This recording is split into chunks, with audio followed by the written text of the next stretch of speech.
महबूब फरमाते हैं क़यामत के दिन अल्लाह तबारक व तआला एक गुनाहगार के बारे में जन्नत का फैसला फरमा देगा। वो गुनाहगार बड़ा था, बड़ा मुजरिम था, बड़ा बंदे को पता होता है ना अपना कि वो कितना गुनाह। वो गुनाहगार ना रब के करम पर रो पड़ेगा, अपने रब की अता पर शर्मिंदा होकर रोएगा और हाथ बांध के अर्ज करेगा, मौला मैं तो जानता हूं मैं क्या हूं, ऐसी कौन सी मेरी नेकी थी कि तूने मुझे बख्श दिया। वो खुद शर्मिंदा होके तड़प के बोलता है, तड़प के, मेरी उजरत मेरी मेहनत से ज्यादा क्यों है, मेरे मोहसिन तेरे एहसान से डर लगता है। तो वो खुद बोल पड़ा, कहने लगा मौला मेहरबानी फरमा मुझे बता ये मेरे ऊपर करम कैसे हुआ, मैं तो इस काबिल नहीं था। तो मेरे महबूब पाक अलैहिस्सलाम फरमाने लगे, रब करीम उससे फरमाएगा एक दिन रात को ना तो अपनी गली से गुजर रहा था,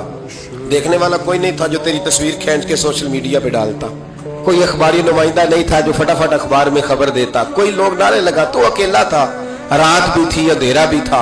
गली से गुजरते हुए तेरे पैर से एक रोड़ा टकराया था, रात थी कोई देखने वाला नहीं, तारीफ करने वाला नहीं, तूने वो रोड़ा उठा के फेंक दिया था। क्यों फेंका था? तो नेकी चूंकि उसकी नजर में मामूली थी तो वो भूल चुका था, कहेगा या अल्लाह वो वाला रोड़ा, वो एक रोड़ा मालिक करीम वो तो मैंने इसलिए उठाया था कि मेरे मोहल्ले में बूढ़े भी रहते हैं, बीमार भी रहते हैं, बच्चे भी रहते हैं, कमजोर भी रहते हैं, इसलिए उठाया था किसी को ठोकर ना लग जाए। मेरे महबूब फरमाते हैं अर्श के मालिक ने फरमाया,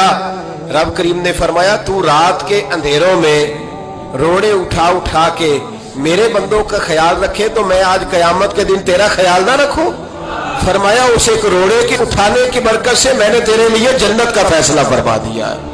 तो अगर आप अपनी ही गली का कूड़ा उठाएं, अगर अपनी ही गली के रोड़े उठाएं तो इससे हमारा वतन संवरेगा,